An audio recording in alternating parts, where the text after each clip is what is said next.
So we'll talk about the boring stuff. We'll talk about Goretex while we're walking, and we'll talk about layering. Goretex is quite misunderstood by people.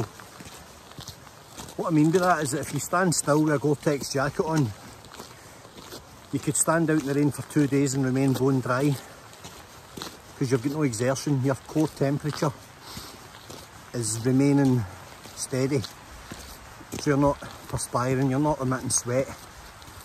But if you're marching 10 kilometres over hills, like where I am now, you will sweat, and if you're not layered correctly under it, or if you're over layered and you've got the wrong garments on, you'll saturate the jacket from the inside. The Goretex is layered. It is the only waterproof. It's the only fabric that's classified as waterproof. Yeah, you get Goretex, you get all the other branded stuff. But Goretex is the only one that's actually got the industry waterproof classification. And that's a fact, breathable waterproof classification. So, if I'm a bit out of breath here, I've been on the hoofs for a while, so bear with me. So basically, Goretex has came a long way. I've got an old Goretex jacket, Bergos, from 20 years ago.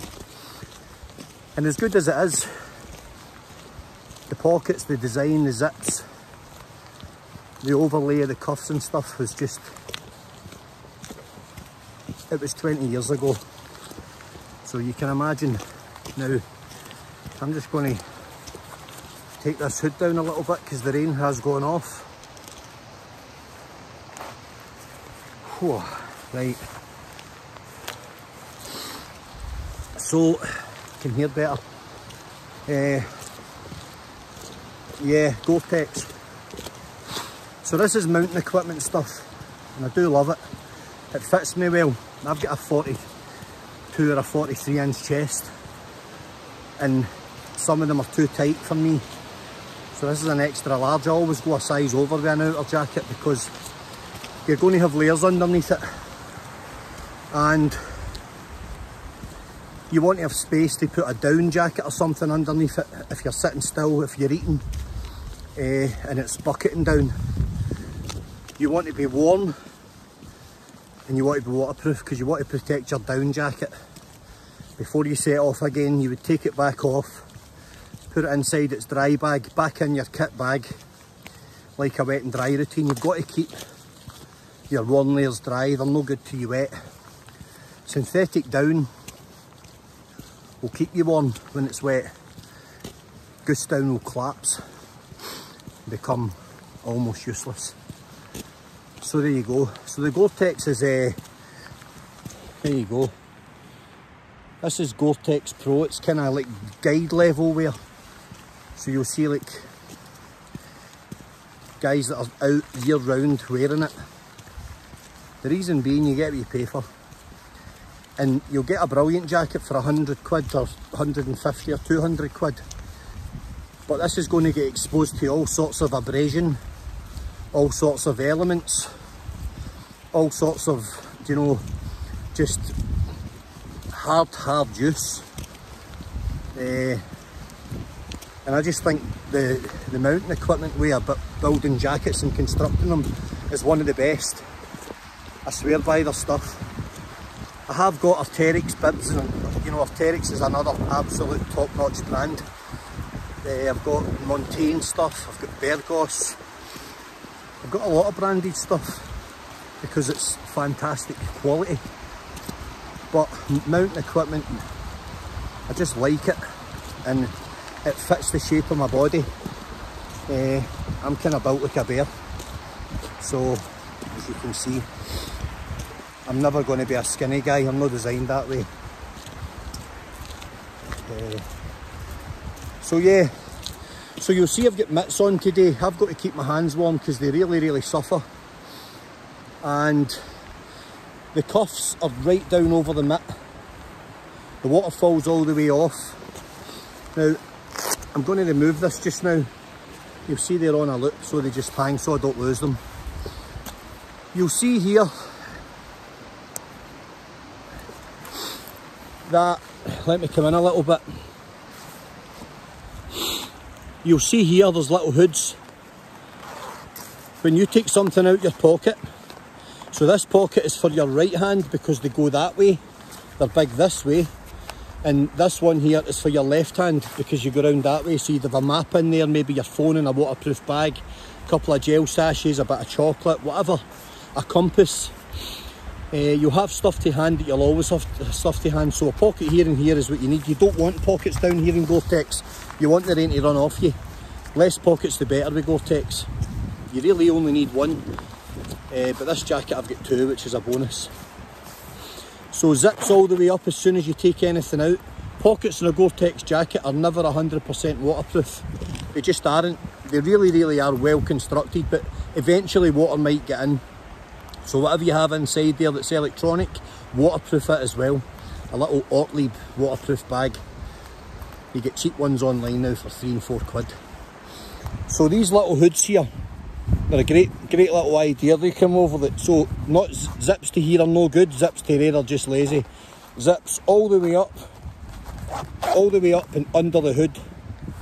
That's important. And when you're on the hoofs, this comes all the way up, and it's got another little hood here which goes over the zip line. Protects your chin, stops rubbing areas, stops you getting sores and stuff like that, and it just keeps the water off. There's no point having a waterproof jacket on if you've got the hood wide open and the water's going down the back of your neck onto your back. So all the way down, all the way around this hood there's adjustment. So you make the hood tight to the back of the head, to the top, not overly tight because you might have a hat on, and basically you're looking at adjusting the hood so that there's no way for the water in. Sometimes what a good idea is a really thin type of like scarf, like a merino scarf, something that even when it's wet it's really warm and it rinses out and dries really quick. Merino's fantastic for it. You can even buy lengths of merino material online and cut your own scarves, dirt cheap, and that's a great fabric. Protects your neck, stops the water getting down and soaking the inside of you. Underneath this I've got a very thin merino base layer, and on top of that I've got a thin kind of part merino, part wool. It's not like cashmere, but it feels like it. It's a cheap layer, it's from Decathlon, and it's over the top, and that's basically to keep me warm. The layer below it is to wick the sweat away from me while I'm on the move. Now I could get away today because it's mild with just a lot milder than it's been, with just the base layer, because I'm not doing crazy elevation. I'm actually doing a long walk, so I could get away with that today with just the Goretex jacket. If I get a nice dry spell, I'll whip the Goretex jacket off. It's no longer needed, and I'll put it away in my bag dry, and I'll keep it dry and I'll keep it good. And I'll put something over the top, a thin woolen layer, maybe something with a wee bit of shell on it, like just to keep the breeze off me. Because see, when you're damp and you're perspiring, the cold will nail you. The cold will nail you before anything nails you. If you're cold and damp or if you're hot and you stop for food and tea, you'll rapidly cool down. I'm talking about 4 or 5 minutes, and then you'll feel freezing, and then your morale will drop. Your overall well-being will plummet, and you'll all of a sudden not want to go much further, and that's a problem. That's when you start getting subdued mentally, when you're uncomfortable and you're no longer enjoying it. I'm at my happiest when I'm moving, because I'm not thinking about those things. The minute you stop, you've got to switch your brain on and get your admin sorted, and your admin's got to be on the ball.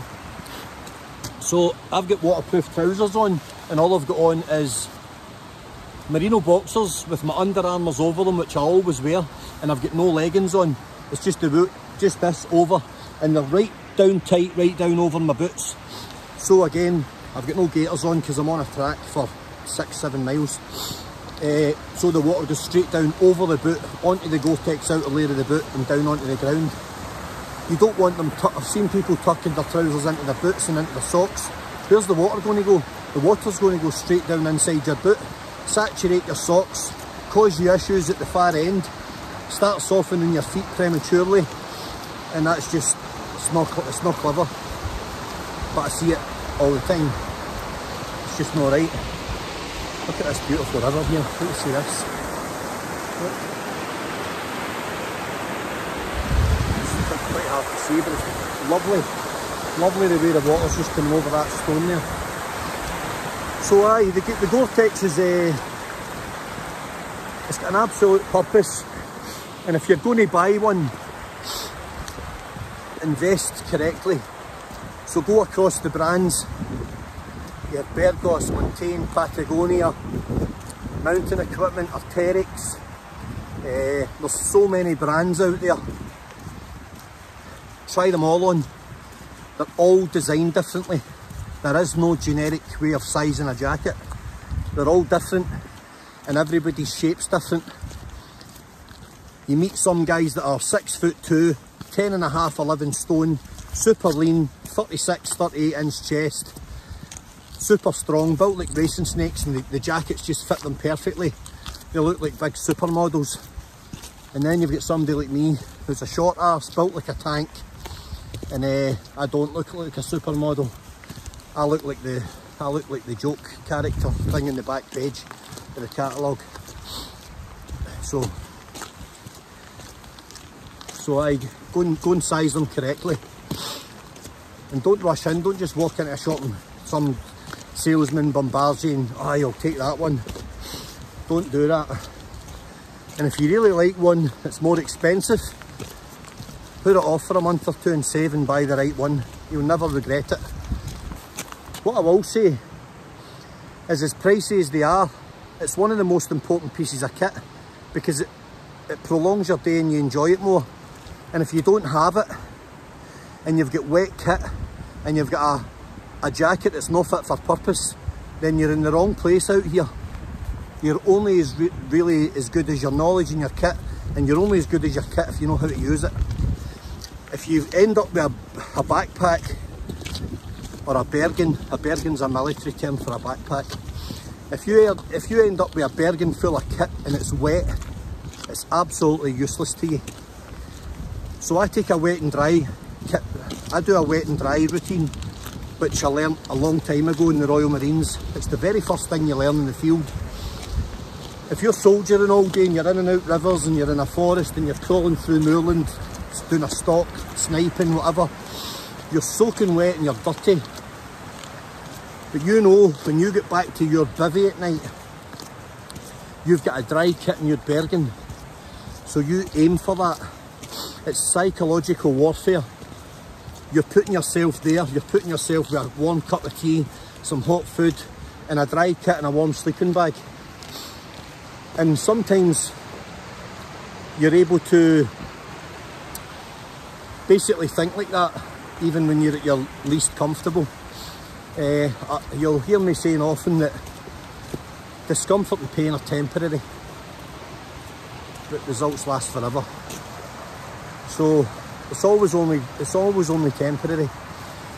So the wet and dry kit, so I would get out at the end of the day, I'd take it all off, right down to the boxers, and I would rinse my socks out, rinse out maybe my t-shirt or my long johns or leggings, whatever I had on, and I'd put them down. I'd either put them in a bag and wear them again damp the next day, if I had to, if conditions dictated that, or I would try and dry them by putting them against my body, inside my sleeping bag, inside my bivvy, and I'd try and let my body heat move up through them and let the outer sleeping bag kind of wick away the moisture. And that works. It's not amazing, but it is actually quite productive. And you can dry kit out like that and make it serviceable again. You don't want a bag full of wet kit, it's just absolutely useless to you. A lot of people would would balk at the thought of getting up in the morning out of a roasting hot sleeping bag and putting on wet kit. Unfortunately, that's part of life in the military, and it's times like that you never forget, because they're character building apparently. So Goretex is a funny old thing, but if you get it right and you understand it, if you understand its purpose, you'll never go far wrong with it. So it's a serious investment, but you do get what you pay for, I have to say that. And I don't say that about all things and all kind of, you know, activities. I don't like gimmicks, but with a Goretex jacket there is no gimmick. They're all purpose designed for the same thing. And companies like Mountain Equipment and Bergos and Goretex, they employ the best designers in the world. That's why their products are so good. And you'll see them everywhere. You'll see them in every mountain. You'll see them in every country, on every expedition. And if it's good enough for expeditions and alpine climbing and stuff like that, it's good enough for Scotland. Anything that works in Scotland will work anywhere else in the world. So you'll only buy it once.